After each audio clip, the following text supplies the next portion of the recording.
আসসালামু আলাইকুম। তুরস্কের ইস্তাম্বুল থেকে আপনাদের সাথে আছি আমি সরোয়ার আলম।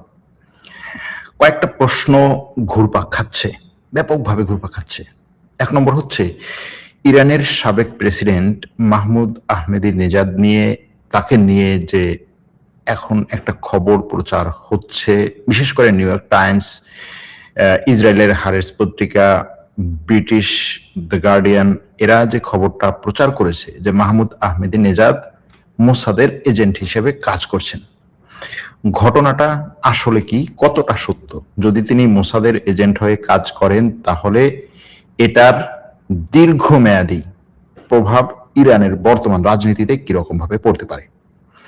দ্বিতীয় প্রশ্ন, গত কয়েকদিন আগে একটা ভিডিও করেছিলাম যে ইরান, গাজা, ফিলিস্তিন এবং লেবাননে যে যুদ্ধ ইসরায়েল আমেরিকা চালাচ্ছে, সেই যুদ্ধের যে খলনায়ক বা দ্বিতীয় প্রভাবক যে এই যুদ্ধে আমেরিকার প্রেসিডেন্টকে ঢুকিয়েছেন, সেই লিন্ডসে গ্রাহাম মারা গেছে। তার মৃত্যু নিয়ে এখনো ধোঁয়াশা কাটেনি। বলা হচ্ছে তিনি তার বাসায় হঠাৎ করেই অল্প একটু সময়ের মধ্যেই অসুস্থ হয়ে মারা যান। অর্থাৎ তার আমেরিকার হাসপাতালে কোনো ধরনের মৃত্যুর রেকর্ড নাই, অর্থাৎ হাসপাতালে নিয়ে যাওয়া হয়নি তার মৃত্যুর আগে। বিষয়টা এরকম যেভাবে ঘটনাটা এসেছে। এখন আমেরিকার কিছু গণমাধ্যম এবং কিছু সাবেক সেনা এবং নিরাপত্তা কর্মকর্তা দাবি করছেন যে লিন্ডসে গ্রাহাম আসলে আমেরিকাতে তার বাসায় মারা যায়নি, বরং সে যখন কিয়েভে ছিল, ইউক্রেনের রাজধানী কিয়েভ সফর করেছিল, জাস্ট তার আগের দিন, যেদিন মারা গেছে তার আগের দিন কিয়েভ সফর করেছিল। কিয়েভ সফর থেকে ফেরার কিছুক্ষণ পরে ঘোষণা দেওয়া হয় যে তিনি হঠাৎ করে মারা গেছেন। সুতরাং এখন দাবি করা হচ্ছে যে সে ইউক্রেনের রাজধানীতে যখন সফর করছিল, ইউক্রেনের রাজধানীতে যখন ছিল, তখন রাশিয়ার মিসাইল হামলায় আহত হয় বা সরাসরি সেখানেই মারা যায়, এরকম একটা দাবি। আর তৃতীয় আরেকটা বিস্ময়কর বা আরেকটা বড় ঘটনা হচ্ছে, বর্তমানে ইরান আমেরিকা যে পাল্টাপাল্টি হামলা হচ্ছে, এই পাল্টাপাল্টি হামলাটা আসলে কে সামনে নিয়ে আসছে, এটাকে এই উত্তেজনা বাড়াচ্ছে কে? যতটা দেখা যাচ্ছে যে উত্তেজনাটা ইরান বাড়াচ্ছে, কিন্তু প্রশ্ন হচ্ছে ইরান কেন, কি স্বার্থে, কোন কৌশলে এই উত্তেজনা বাড়াচ্ছে এবং এটা আসলে কন্ট্রোলে রাখতে পারবে কিনা, এটা কন্ট্রোলড ওয়েতে, নিয়ন্ত্রিত পন্থায় ইরান আগাতে পারবে কিনা। এই তিনটা প্রশ্নের উত্তর আজকে দেওয়ার চেষ্টা করব। শুরুতে মাহমুদ আহমেদিনেজাদ নিয়ে আসি। যেহেতু তাকে নিয়ে ব্যাপক পরিমাণে এখন সারা বিশ্বের গণমাধ্যম এটা নিয়ে চাঞ্চল্য সৃষ্টি করেছে, সেই আন্তর্জাতিক গণমাধ্যমগুলোর প্রতিবেদন অনুযায়ী ইরানের সাবেক প্রেসিডেন্ট মাহমুদ আহমেদিনেজাদকে নিজেদের পক্ষের গুপ্তচর বা চালিকা শক্তি হিসেবে ব্যবহার করে ইসরায়েলের গোয়েন্দা সংস্থা, এবং ইসরায়েলের গোয়েন্দা সংস্থা তাকে নিয়ে একটা ব্যাপক পরিমাণে গোপন পরিকল্পনা সাজায়। এই গোপন পরিকল্পনা সাজাতে গিয়ে ইসরায়েলের গোয়েন্দা সংস্থা তার সাথে কিভাবে কাজ করে, তার সাথে কিভাবে যোগাযোগ করে, এগুলো নিয়ে ব্যাপক পরিমাণে খবর প্রচার হচ্ছে। কিন্তু প্রশ্ন হচ্ছে, যেই মাহমুদ আহমেদিনেজাদ তার পুরো জীবনটা দিয়ে দিয়েছেন ইরানের জন্য এখনো পর্যন্ত, যে মাহমুদ আহমেদিনেজাদ ইরানের যতগুলো রাষ্ট্রপ্রধান এ পর্যন্ত এসেছেন তাদের মধ্যে তিনি ছিলেন সবচাইতে সাধারণ জীবনযাপনকারী, এবং তার রাষ্ট্রপতি থাকাকালীন বিভিন্ন ধরনের তার যে জীবন পরিচালনা করার জীবন পরিচালনা করার যে স্টাইল, সেই স্টাইলটা শুধুমাত্র ইরানে না, সারা বিশ্বে সারা বিশ্বে সেটাকে বড় ধরনের একটা দৃষ্টান্ত হিসাবে দেখানো হয়েছিল। সেই মাহমুদ আহমেদিনেজাদকে এখন বলা হচ্ছে যে সে ইসরায়েলের এজেন্ট হিসাবে কাজ করেছে। এমনকি এখানে বিভিন্ন ধরনের ঘটনা প্রবাহ নিয়ে আসা হচ্ছে যে সে আসলে ইসরায়েলের এজেন্ট হিসেবে যে কাজ করছে বলা হচ্ছে, সেটার পিছনে প্রমাণগুলো কি কি সেগুলো তারা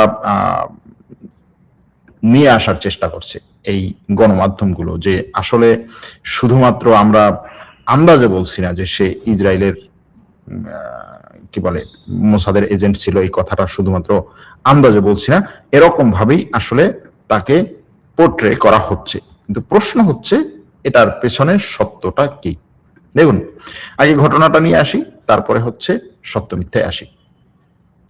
মাহমুদ আহমেদিনেজাদ ইরানের সাবেক প্রেসিডেন্ট, যথেষ্ট পরিমাণে তিনি সংস্কারপন্থী হিসেবেই পরিচিত। দ্য নিউ ইয়র্ক টাইমস ইসরায়েলের হারেস পত্রিকার খবরে বলা হচ্ছে মোসাদ ইরানের এই নেতার সাথে, আসলে একদিক থেকে আপনি বলতে পারেন যে সে কিছুটা উদারপন্থী, আবার বলতে পারেন সে কট্টরপন্থী। আসলে কি, দেখুন, সে যখন রাজনীতিতে শুরু করে এবং এখনো পর্যন্ত জাস্ট হচ্ছে সে এই যে তার ক্ষমতায় থাকাকালীন সময়ে সে কিন্তু কট্টরপন্থী হিসেবেই ছিল।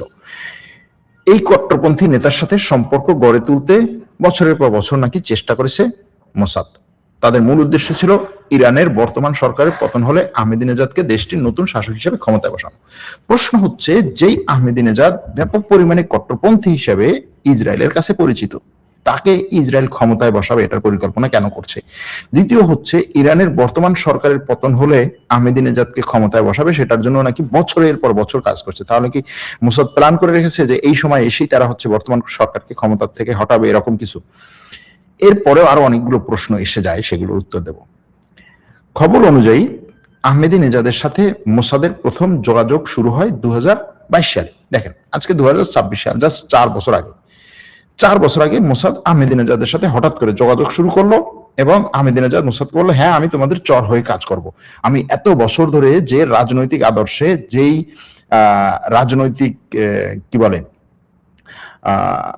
রাজনৈতিক এবং ধর্মীয় আদর্শে, যেই দেশপ্রেমে বড় হয়েছি, যেটাকে আমি দেখিয়েছি, এইগুলো কোনো কিছুই ঠিক না, কোনো কিছুর দরকার নাই। আমি তোমাদের এজেন্ট হয়ে তোমাদের জন্য কাজ করব।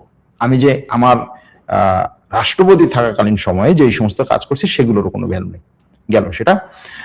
মোসাদ নাকি সেই 2022 সালে জানতে পারে যে আহমেদিনেজাদ মনে করেন ইরানের পারমাণবিক কর্মসূচি এবং অর্থনৈতিক নিষেধাজ্ঞা দেশটিকে মারাত্মক ক্ষতি করছে। এইটা বাস্তব যে হ্যাঁ, আহমেদিনেজাদ মনে করছেন যে ইরানের পারমাণবিক কর্মসূচি এবং অর্থনৈতিক নিষেধাজ্ঞা দেশটিকে মারাত্মকভাবে ক্ষতি করছে। এটা শুধু আহমেদিনেজাদ না, এটা ইরানের রাজনীতিবিদদের মধ্য থেকে অনেকেই মনে করেন এবং সে কারণেই তারা পশ্চিমা বিশ্বের সাথে চুক্তি করতেও রাজি যে হ্যাঁ ঠিক আছে, আমাদের উপর থেকে নিষেধাজ্ঞা উঠে যাক, দরকার হলে আমরা পরমাণু অস্ত্র বানাবো না, পরমাণু প্রকল্প থেকে পুরোপুরি হচ্ছে নিজেদেরকে সরিয়ে নেব, এরকম ইরানের মধ্যে আলোচনা আছে। কিন্তু এখানে কথা হচ্ছে আহমেদিনেজাদ নাকি এটা মনে করে, এটা হচ্ছে মোসাদ মনে বুঝতে পারছে 2022 সালে। গেল সেটা। এখন এইখানে সবচেয়ে ডেঞ্জারাস যে কথাটা, সেটা হচ্ছে মোসাদের সাবেক প্রধান ডেভিড বার্নিয়া, মোসাদের সাবেক প্রধান ডেভিড বার্নিয়ার সাথে নাকি আহমেদিনেজাদের 2024 সালে এবং 2025 সালে বৈঠক হয়। বৈঠকটা কোথায় হয়? বৈঠকটা হয় হচ্ছে হাঙ্গেরির রাজধানী বুদাপেস্টে। এখন ওই সময়ে আহমেদিনেজাদ হাঙ্গেরির রাজধানী বুদাপেস্টে গিয়েছেন একটা বিশ্ববিদ্যালয় জলবায়ু সম্মেলনকে কেন্দ্র করে। এখন এই খবরে বলা হচ্ছে যে আহমেদিনেজাদ সেই যে জলবায়ু সম্মেলন কেন্দ্র করে ওই বিশ্ববিদ্যালয়ে গিয়েছেন, সেটাও ছিল মোসাদের একটা পরিকল্পনা যে আহমেদিনেজাদ ওখানে কিভাবে যাবেন, তাহলে একটা বিশ্ববিদ্যালয়ের সম্মেলন হিসেবে তাকে দেখানো হোক। সেই সম্মেলনটার পুরো আয়োজক মোসাদ, সেই সম্মেলনের জন্য যে সমস্ত খরচ টরচ দেয়া দরকার, আহমেদিনেজাদের থাকা এবং যাতায়াতের খরচও নাকি মোসাদ দিয়েছে এবং মোসাদের প্রধানের সাথে বৈঠক হয়েছে। এখন এটার প্রমাণ বাইরের থেকে দেয়া কঠিন, বাইরের থেকে এই মুহূর্তে দেওয়া কঠিন, যেহেতু আহমেদিনেজাদ নিজে যতক্ষণে এসে না বলবেন ততক্ষণে এটার প্রমাণ দেওয়া কঠিন যে হ্যাঁ তার ওই সময় বৈঠক হয়েছে কিনা। এখন এই বৈঠকের পরে বলা হচ্ছে যে আহমেদিনেজাদকে নিয়ে মোসাদের মূল পরিকল্পনাটি ছিল অপারেশন পুস ইন বুটস, অর্থাৎ এই পরিকল্পনার মূল লক্ষ্য ছিল আমেরিকা, ইসরায়েল এবং ইরানের মধ্যে যুদ্ধ শুরু হলে ইরানের বর্তমান সরকারকে ক্ষমতাচ্যুত করা, এরপরে আহমেদিনেজাদকে একটি অন্তর্বর্তীকালীন বিকল্প সরকার প্রধান হিসেবে ক্ষমতায় বসানো, যারা পারমাণবিক কর্মসূচি বন্ধ করে ইসরায়েলের সাথে স্বাভাবিক সম্পর্ক করবে। এখন যেই মাহমুদ আহমেদিনেজাদ ক্ষমতায় থাকাকালীন সময়ে তার ইরানের সাথে কোনো ধরনের এই ইসরায়েলের সাথে এই ধরনের সম্পর্ক গড়েনি, সে নতুন করে এখন ক্ষমতায় আসলে ইসরায়েলের সাথে এই ধরনের সম্পর্ক গড়বে। এরকম হতে পারে যে ঠিক আছে, সে পরিকল্পনা হয়তো করে রাখছে। শুধুমাত্র আহমেদিনেজাদ না, সাবেক ইরানের পররাষ্ট্রমন্ত্রীর ক্ষেত্রেও, জাওয়াদ জারিফের ক্ষেত্রেও এটা বলা হচ্ছে যে তিনিও মূলত একটা সংস্কারপন্থী রাজনৈতিক নেতা হিসেবে সামনে এসেছেন এবং তিনি মনে করছেন যে আসলে বর্তমান যে সরকার ক্ষমতায় আছে তারা যতটা কট্টরভাবে হচ্ছে ইসরায়েল আমেরিকার বিরুদ্ধে যাচ্ছে এবং যুদ্ধ করতে যাচ্ছে, এটা আমাদের জন্য ঠিক না। এটা হতে পারে, কিন্তু সেটার জন্য তার ইসরায়েলের সাথে মোসাদের সাথে বৈঠক, এইটা একটা এখনো পর্যন্ত প্রশ্নের ব্যাপার। দেখা যাক তারপরে লেভেলে আসি। তারপরে কি হয়েছে, এখন ওই খবরে বলা হচ্ছে যে ঠিক আছে, এত কিছু পরিকল্পনা, তাহলে পরিকল্পনাটা ভেস্তে গেল কেন, বাদ হয়ে গেল কেন? বলা হচ্ছে 28শে ফেব্রুয়ারি যখন ইসরায়েল আমেরিকা ইরানের উপর আক্রমণ করে, সেদিন ইরানের রাজধানী তেহরানে আহমেদিনেজাদের বাড়ির উপরে ইসরায়েল একটা বিমান হামলা চালায় যেন চারপাশের নজরদারি ভেঙে তাকে বের করে আনা যায়। খবরে বলা হচ্ছে যে আহমেদিনেজাদ তখন হাউস অ্যারেস্ট বা গৃহবন্দী ছিলেন। সুতরাং তাকে এই গৃহবন্দী থেকে সরানোর জন্য ইসরায়েল তার বাড়ির আশেপাশে আক্রমণ চালায়। এরপরে মোসাদের এজেন্টরা একটা কালো পিজো জিপে করে তাকে উদ্ধার করে ইরানের ভেতরেই একটা গোপন আস্তানায় নিয়ে যায়। কিন্তু এই পুরো উদ্ধার প্রক্রিয়াটি আহমেদিনেজাদের নাকি পছন্দ হয়নি। বিদেশি শক্তির সাহায্যে ক্ষমতায় বসার এই পুরো পরিকল্পনা নিয়ে তার মনে চরম সন্দেহ তৈরি হয়। তিনি সেই গোপন আস্তানা থেকে চলে যান বা পালিয়ে যান, ফলে পুরো পরিকল্পনাটি ব্যর্থ হয়। এখন এইখানে এই পুরো ঘটনার মূল যে দুইটা টুইস্ট, একটা হচ্ছে সে মোসাদের এজেন্টের সাথে কথা, মানে মোসাদের এজেন্ট না, শুধু মোসাদের প্রধানের সাথে যে বৈঠক করে পুরো হিসাব নিকাশ করে বলছে যে হ্যাঁ আমি ক্ষমতায় আসবো, তোমরা ইরানের সরকারকে ক্ষমতাচ্যুত করবা, তোমরা ইরানের সরকারকে যখন ক্ষমতাচ্যুত করবা তখন আমি ক্ষমতায় বসবো, তোমরা আমাকে ক্ষমতায় বসাবো, সব কিছু সে রেডি করলো। তো যখন ইরানের উপরে আক্রমণ হলো, আক্রমণে তার ঘর থেকে তারা বের করে নিয়ে গেল, বের করে নিয়ে যাওয়ার পরে তাকে একেবারে বাঁচিয়ে একটা গোপন জায়গায় নিয়ে গেল। গোপন জায়গায় নিয়ে যাওয়ার পরে সে বসে বসে চিন্তা করলো, আচ্ছা আমরা আসলে যেইভাবে পরিকল্পনা করেছি এইগুলো আসলে কোনোটাই আমার দেশের জন্য ঠিক না, আমার দেশের জন্য ভালো না। আমার আসলে এখন মানে তার কি বলে মতিগতি ঠিক হয়েছে আর কি। এতদিন সে মতিভ্রমে ছিল, হঠাৎ করে তার মনে হলো আরে আমি কি কাজের মধ্যে ঢুকছি 2022 সাল থেকে এই পর্যন্ত, এটা তো ঠিক না, আমি এখান থেকে পালিয়ে যাই। সে সেখান থেকে পালিয়ে গেল। এটা হচ্ছে এই গল্পের মূল কাহিনী। এখন প্রশ্ন হচ্ছে আহমেদিনেজাদ কোথায় আছে বর্তমানে? বর্তমানে তিনি আটক আছেন, তাকে গৃহবন্দী করে রাখা হয়েছে, খবরের কথা। এখন ইসরায়েলের সাথে তার এই যে গোপন যোগাযোগ, তার এই যে গোপন আতাত, এটা নাকি ইরানের বিপ্লবী গার্ড টের পেয়ে যায় এবং বিপ্লবী গার্ডের গোয়েন্দা শাখা তাকে আটক করে গৃহবন্দী করে রাখছে। এই পরিস্থিতিতে তাকে গৃহবন্দী করে যদি রাখা হয়, তাহলে আয়াতুল্লাহ আলী খোমেনির জানা যায় তাকে কেন দেখা যাবে? তাকে কিন্তু দেখা গেছে, বলছে কড়া পাহাড়ের মধ্যে তাকে দেখা গেছে। এখন এই জায়গাতে অনেকগুলো ব্যাপার আছে। ব্যাপারটা হচ্ছে যে আসলেই আহমেদিনেজাদ মোসাদের এজেন্ট ছিলেন কিনা। মোসাদের এজেন্টদের ক্ষেত্রে যে ব্যাপারটা, যে মোসাদের এজেন্টরা যদি হচ্ছে এক্সপোজ হয়ে যায়, অর্থাৎ যদি পরিচয় প্রকাশ হয়ে যায়, তাদেরকে মোসাদ বাঁচিয়ে রাখে না, হত্যা করে। তো ইরানের এত কিছুকে হত্যা করতে পারলো, আহমেদিনেজাদের বাড়ির আশেপাশে ওই সময়, ওই যুদ্ধের সময় বাড়ির আশেপাশে আক্রমণ করে তাকে সেখান থেকে সরিয়ে নিতে পারলো, তাকে হত্যা না করে তাকে বাঁচিয়ে রেখে এখন সারা মিডিয়া এটা চাঞ্চল্যকর ভাবে প্রকাশ করে দিল। এখন প্রশ্ন হচ্ছে আহমেদিনেজাদের এই চাঞ্চল্যকর খবর প্রচারের মাধ্যমে আসলে মার্কিন গণমাধ্যম অন্য কোনো ঘটনাকে ধামাচাপা দিতে চাইছে কিনা, এটা একটা ব্যাপার। দ্বিতীয় হচ্ছে সে আসলেই মোসাদের এজেন্ট কিনা। দেখেন 2024 সালে তুরস্কের সিএনএন তুর্কে একটা সাক্ষাৎকার প্রচার হয় আহমেদিনেজাদের। সেখানে তিনি নিজে বলেন যে ইসরায়েলি গুপ্তচরদের ধরার জন্য ইরান যে বিশাল গোয়েন্দা ইউনিট তৈরি করেছিল সেটির প্রধান নিজেই ছিলেন মোসাদের একজন ডাবল এজেন্ট, অর্থাৎ তিনি উভয় পক্ষেরই গুপ্তচর ভিত্তিক করতেন। তার দাবি অনুযায়ী ওই ইউনিটের প্রধান এবং আরো 20 জন কর্মকর্তা ইরানের পারমাণবিক নথি চুরি করে এবং বিজ্ঞানীদের হত্যা করে 2021 সালে ইসরায়েলে পালিয়ে যান। এখন এই যে আহমেদিনেজাদ কিন্তু তার গোয়েন্দা সংস্থা নিয়ে এর আগেও এই ধরনের কথা বলেছিল যে আমরা আসলে কাউন্টার ইন্টেলিজেন্স যে ইউনিটটা গঠন করার চেষ্টা করছি, যারা হচ্ছে আমাদের ইন্টেলিজেন্সের মধ্যে মোসাদের এজেন্ট কারা আছে এদেরকে খুঁজে বের করবে, সেই কাউন্টার ইন্টেলিজেন্সের প্রধানই ছিল মোসাদের এজেন্ট। এটা তার কথা। এখন এই কথার সূত্র ধরে আপনি কি বলতে পারবেন যে ইরানের সাবেক রাষ্ট্রপতি নিজেই হচ্ছে মোসাদের এজেন্ট? এখন ইরানের মধ্যে সত্য কথা যেটা, যে মোসাদের এজেন্ট এত বেশি যে এটাকে এরকম ভাবে হ্যাঁ হতেই পারে, ওকে হতেই পারে, কিন্তু প্রশ্ন যেটা থেকে যায় সেটা হচ্ছে তাকে কেন তাহলে মোসাদ হত্যা করেনি, বরং এখন এক্সপোজ করছে। কেন এখন হচ্ছে সরিয়ে দিচ্ছে, কেন গত 4 মাসে এটা হয়নি, কেন তাকে যখনই হচ্ছে সরিয়ে নেওয়ার পরে সে পালিয়ে গেল, কিভাবে সে ওই জায়গা থেকে পালিয়ে গেল। এখন এরকমও হতে পারে যে আসলে মাহমুদ আহমেদিনেজাদ হয়তোবা মনে করছেন যে ঠিক আছে, ইসরায়েলের মোসাদের এজেন্টের সাথে বসে যদি একটা সমঝোতায় আসা যায়, এটা অনেক সময় হয়। ধরেন আমেরিকা এবং তালেবান, এরা একে অপরের শত্রু, মানে একে অপরকে হত্যা করার জন্য সবকিছু করেছে, কিন্তু আফগানিস্তানের সমস্যার সমাধানের জন্য তারা চুক্তিতে এসেছে। চুক্তিতে আসার আগে তাদের মধ্যে বৈঠক হয়েছে, বিভিন্ন ধরনের বৈঠক হয়েছে। এরকম একটা জিনিস হতে পারে যে সে বুদাপেস্টে গিয়ে বৈঠকে বসেছে। এখন তার এই হাঙ্গেরি সফর, মোসাদ টাকা দিয়েছে, সেটা এরকম হতে পারে যে সরাসরি মোসাদ না, বরং হচ্ছে ইরানের কোনো একজন ব্যবসায়ী বা ইরানের কোনো একজন সরকারকে সাপোর্ট করে এরকম কোনো ব্যক্তি তার খরচগুলো দিয়েছে, হয়তো সে নিজেও জানে না যেটা মোসাদের লোক দিয়েছে, এরকম হতে পারে। আবার তার বাসায় আক্রমণের পরে তাকে মোসাদের এজেন্টরা ওখান থেকে সরিয়ে নিয়ে একটা গোপন জায়গায় রেখেছে। এখন ওই মুহূর্তে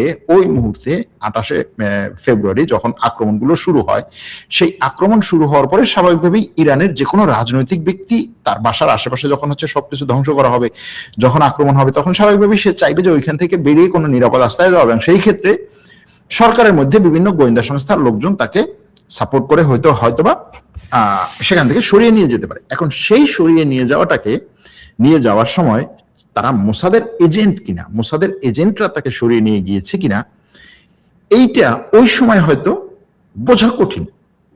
পরবর্তীতে তাকে যখন অন্য একটা জায়গায় নিয়ে আটক করা হয়, এবং আটক করে রাখার পরে যেটা বলা হচ্ছে যে তাকে একটা জায়গায় নিয়ে গৃহবন্দী করে রাখা হয়, এবং সেই গৃহবন্দী থাকা অবস্থায় তিনি বুঝতে পারেন যে আরে এই যে কাজগুলো হচ্ছে এই কাজগুলো ঠিক না। হয়তো সেই সময় তাকে আরো বেশি চাপ দেওয়া হচ্ছে যে আমরা ইরানে একেবারে সবকিছু ধ্বংস করে দিচ্ছি, তছনছ করে দিচ্ছি, ইরানের আলী খামেনেই বেঁচে নেই, ইরানের কোনো নেতৃত্ব বেঁচে নেই, সুতরাং তুমি হবা ইরানের প্রেসিডেন্ট। তখন সে হয়তো বুঝতে পারছে যে আমি কোনো একটা চক্রের মধ্যে পড়ে গেলাম। এটা হতে পারে এরকম একটা ঘটনা, মানে যদি আপনি পজিটিভ ভাবে দেখেন। আর যদি নেগেটিভ ভাবে দেখেন, তাহলে যেই ঘটনাগুলো হচ্ছে সবগুলো যে ইরানের মধ্যে সব জায়গায় তো মোসাদের এজেন্ট আছে, সুতরাং মোসাদের এজেন্ট হতেই পারে, এটা কোনো ব্যাপারই না, এরকম ভাবে নিতে পারেন। কিন্তু যদি আপনি জাস্ট হচ্ছে এই খবরগুলোকে এভাবে দেখেন যে এই জিনিসটা এরকম হতে পারে, তারপরে হচ্ছে সে গৃহবন্দী আছে। এই গৃহবন্দির বিষয়টাও ঘটা সম্ভব যে আইআরজিসি বা হচ্ছে বিপ্লবী গার্ড যখন বুঝতে পারছে যে হ্যাঁ ঠিক আছে, তার উপরে আসলে মোসাদের ব্যাপক পরিমাণে হচ্ছে কড়া নজর বা কি বলে বদনজর পড়েছে, তাকে হচ্ছে বাঁচানো দরকার, এবং তাকে গৃহবন্দী করে রাখা হয়েছে। গৃহবন্দী, অথবা বলতে পারেন এটাকে যে তাকে বিপ্লবী গার্ডের গোয়েন্দা সাপোর্টে রাখা হয়েছে, এভাবে বলা যায় আপনি যেভাবে দেখেন। বিষয়টা হচ্ছে এই, এখন এই মুহূর্তে কেন এই খবরটাকে প্রচার করা হচ্ছে, 3টা কারণ। একটা হচ্ছে অ্যাসিমেট্রিক যুদ্ধ, যেটা অর্থাৎ আপনি মাঠে যুদ্ধ করার বাইরে আপনি মিডিয়া যুদ্ধ চালাচ্ছেন, সেটা কিন্তু এই ইসরায়েল আমেরিকা এই গত 2 সপ্তাহে ব্যাপক পরিমাণে চালাচ্ছে। ধরেন ইরানের এজেন্টরা ট্রাম্পকে হত্যা করতে চেয়েছিল তুরস্কের রাজধানী আঙ্কারা থাকাকালীন অবস্থায়। তারপরে হচ্ছে ট্রাম্প নিজে বলেছে যে আমি ইরানের হিট লিস্টের একেবারে প্রধান আসামি হিসেবে আছি। তারপরে হচ্ছে ইরানের একটা পত্রিকা 13 জন আন্তর্জাতিক নেতা, বিভিন্ন দেশের নেতাদেরকে নিয়ে একটা লিস্ট প্রচার করেছে, যেটার মধ্যে ইসরায়েলের ঊর্ধ্বতন কর্মকর্তারা, আমেরিকার ঊর্ধ্বতন কর্মকর্তারা এবং ইউরোপের 3 জন নেতা আছেন। গতকালকে এটা নিয়ে ভিডিও করেছি, যে লিস্ট প্রচার করেছে যে ইরান তাদেরকে হত্যা করবে। এই যে জিনিসগুলো, আপনি যদি ইরানকে গত 40 বছর ধরে ফলো করেন, ইরান এই ধরনের হত্যাকাণ্ড চালায় না, বরং এই ধরনের হত্যাকাণ্ডগুলো চালায় ইসরায়েল। বিভিন্ন দেশের নেতাদেরকে গিয়ে হত্যা করে তারপরে হচ্ছে বলে না আমি এগুলো কিছুই করিনি, কয়েক বছর পরে বলে হ্যাঁ আমি করেছি, দেখছো, খবর আছে তোমার। তো এই যে তথ্যযুদ্ধ, এটা চলছে। এখন এই তথ্যযুদ্ধ চলার মধ্যে এই আহমেদিনেজাদের ঘটনাটাও, আহমেদিনেজাদের খবরটাও এই তথ্যযুদ্ধের একটা অংশ কিনা, এই প্রশ্নটা বারবার সামনে আসবে। আর এই যে লিন্ডসে গ্রাহামের কথা বলেছিলাম, যে আমেরিকার ডোনাল্ড ট্রাম্পের সবচাইতে ঘনিষ্ঠ এবং ইসরায়েলের তার চেয়ে বড় হচ্ছে ইসরায়েলের সবচেয়ে ঘনিষ্ঠ, ইসরায়েলের একনিষ্ঠ সমর্থক, ইসরায়েলের জন্য নিজের জীবনকে উৎসর্গ করে দেয়া এই লিন্ডসে গ্রাহাম, যিনি একেবারে স্পষ্ট করে বলেছে ইসরায়েলকে সাপোর্ট না করা, মধ্যপ্রাচ্যের যে কোনো দেশকে ধ্বংস করার অধিকার ইসরায়েলের আছে। ইসরায়েলকে সমর্থন না করা, ইসরায়েলের বিরুদ্ধে দাঁড়ানো, মধ্যপ্রাচ্যের প্রত্যেকটা মানুষকে হত্যা করার অধিকার ইসরায়েলের আছে, এই ধরনের বক্তব্য। এবং ইসরায়েলকে এই কাজে, ইসরায়েল এই যে গণহত্যাগুলো চালাচ্ছে গাজাতে, লেবাননে, ইরানে, অন্যান্য জায়গায়, সেগুলোকে সরাসরি সাপোর্ট দেওয়ার জন্য সে পুরো আমেরিকাতে লবি চালিয়েছে, সেই ব্যক্তিটি হঠাৎ করে মারা গেল। এখন সে যদি সত্যি সত্যি ইউক্রেনে গিয়ে রাশিয়ার মিসাইল আক্রমণে নিহত হয় ইউক্রেনে, এবং সেখানে তার এই প্রচারটা করা হলো না যে না, তাকে দেশে নেওয়ার পরে আমরা হঠাৎ করে বলে দেবো যে সে অসুস্থ হয়ে সাথে সাথে মারা গেছে, তাকে হাসপাতালে নেওয়ার সুযোগ নেই, কারণ হাসপাতালের রেকর্ডে তো তখন চাইবে যে ঠিক আছে হাসপাতাল মারা গেছে, ওকে হাসপাতাল থেকে বলুক, অনেকে হয়তো এই রেকর্ডটা খুঁজে বের করার চেষ্টা করবে, হাসপাতালে নেওয়ার সুযোগ হয়নি, মারা গেছে, মানে তাই হাসপাতালে যাওয়ার সুযোগ দেয়নি, মারা গেছে, ওকে তাকে দাফন দেওয়া হোক। এখন এই ঘটনা নিয়ে আমেরিকার গণমাধ্যম, বিশ্বের গণমাধ্যম যেন আরো বেশি চাপাচাপি না করে, সুতরাং একটা চাঞ্চল্যকর খবর প্রচার করা হোক ওই খবরকে ধামাচাপা দেওয়ার জন্য। এটা হতে পারে এখানে কোনো কিছু কি এখন আর মানে সম্ভবই না, এটা বলা যায় না। এখন এই ঘটনার মধ্যে তৃতীয় যে বিষয়টাতে আলোচনা করতে চাই, সেই তৃতীয় বিষয়টা হচ্ছে আমেরিকা ইরান যে যুদ্ধটা চলছে, এই যুদ্ধে এখন কে দায়ী এবং কেন? আমেরিকা দায়ী না ইরান দায়ী?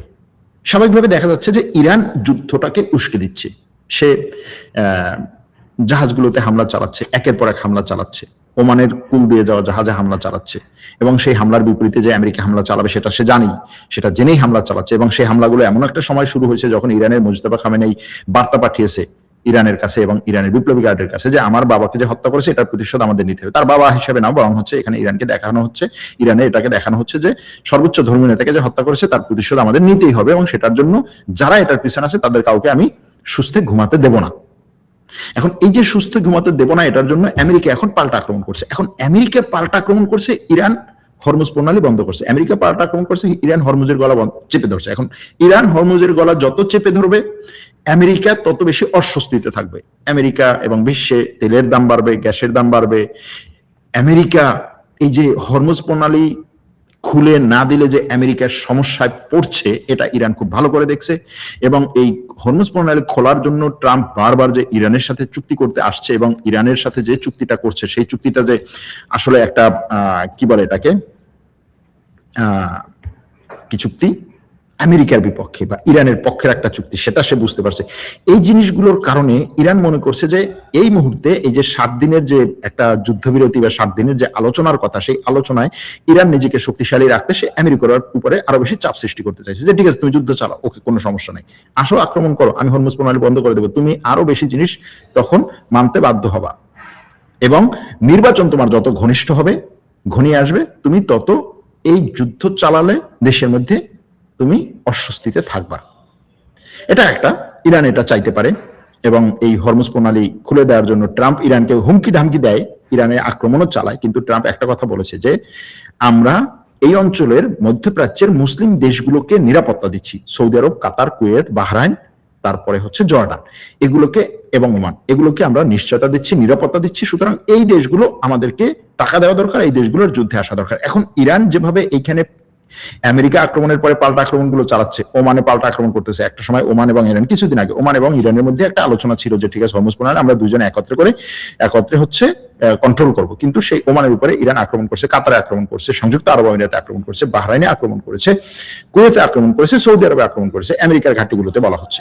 শুধুমাত্র তাই না, এখানে নতুন একটা জিনিস এই যুদ্ধে যোগ হয়েছে, সেটা হচ্ছে হুথিরা এই প্রথম সৌদি আরবে, এই যুদ্ধের শুরু হওয়ার পরে এই প্রথম সৌদি আরবে আক্রমণ করেছে এবং সৌদি আরবের একটা বিমানবন্দরে হামলা চালিয়েছে।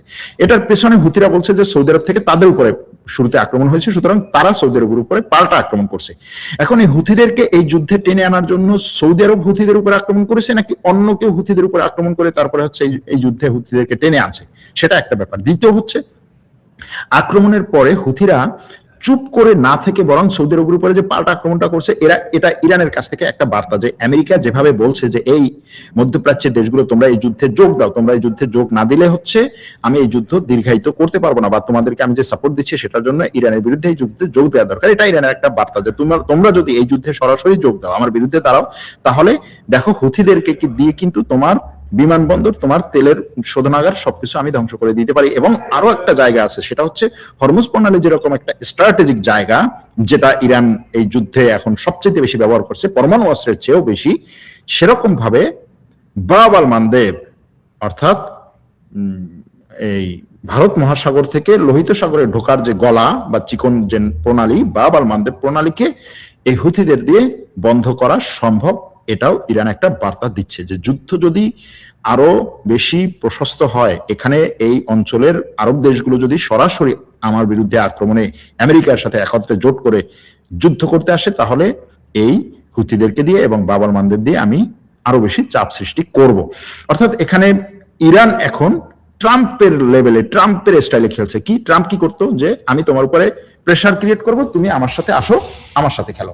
এখন ইরান চেষ্টা করছে যে আমি তোমার উপরে প্রেশার ক্রিয়েট করব, তুমি আমার সাথে আসো, আমার স্টাইলে খেলো। এখন এই খেলা কতটা নিয়ন্ত্রিত ভাবে থাকে, নিয়ন্ত্রিত বলছি এজন্য যে ইরান যে প্রেশার ক্রিয়েট করতে চাইছে, সেই প্রেশার ক্রিয়েট করতে গিয়ে যদি মধ্যপ্রাচ্যের দেশগুলো সরাসরি এই যুদ্ধে যোগ দিয়ে ফেলে, তাহলে এই যুদ্ধ নিয়ন্ত্রণের বাইরে চলে যেতে পারে। আর যদি এরকম হয় যে না, মধ্যপ্রাচ্যের দেশগুলো যুদ্ধে যোগ দিচ্ছে না, বরং ইরান এবং আমেরিকাই খেলছে এবং আক্রমণ পাল্টা আক্রমণ করছে, হরমুজ প্রণালী বন্ধই আছে, আমেরিকা তার সামনের নির্বাচনে অর্থনৈতিকভাবে ঝামেলার মধ্যে পড়ছে, এবং আমেরিকা এই ঝামেলার মধ্যে পড়ে ইরানের শর্তে আসছে যে না, আমার উপরে কোনো ধরনের অতিরিক্ত প্রেশার ক্রিয়েট করতে পারবে না, চাপিয়ে দিতে পারবে না। তখন দেখা যাবে যে হ্যাঁ, এটা স্ট্র্যাটেজিক্যালি ইরানের জন্য একটা বিজয় বা ভালো জিনিস। কিন্তু এটা কতটা নিয়ন্ত্রিত ভাবে থাকবে, কতদিন নিয়ন্ত্রিত ভাবে থাকবে, এটা দেখা দরকার। কারণ ওই একটা কথা আছে, যুদ্ধের প্রথম গুলিটা আপনি ছুড়তে পারেন, কিন্তু শেষ পর্যন্ত ওই গুলি আর কার কার গায়ে গিয়ে লাগবে বা ওই যুদ্ধে আর কে কে জড়াবে আপনি বলতে পারেন না। এরকম একটা পরিস্থিতি। দেখা যাক কি হয় শেষ পর্যন্ত। ভালো থাকবেন, সুস্থ থাকবেন, আল্লাহ হাফেজ।